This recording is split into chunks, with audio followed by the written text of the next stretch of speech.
தந்தையாக இயேசுவை காத்தவரே, திரு குடும்பத்துடன் வாய்மையுடன் வாழ்ந்தவரே, ஆபத்திலே காத்து வரும் யோசேப்பே, எம்மையும் எம் குடும்பத்தையும் காத்தருளும்.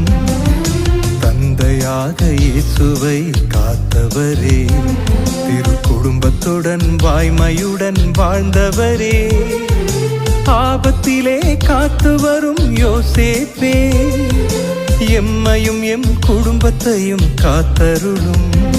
நல்வாய்மையானவரே, பெரும் தூய்மையானவரே, நல்ல பண்பு கொண்டவரே, நல்வாய்மையானவரே, பெரும் தூய்மையானவரே, நல்ல பண்பு கொண்டவரே, தந்தையாக இயேசுவை காத்தவரே, திரு குடும்பத்துடன் வாய்மையுடன் வாழ்ந்தவரே,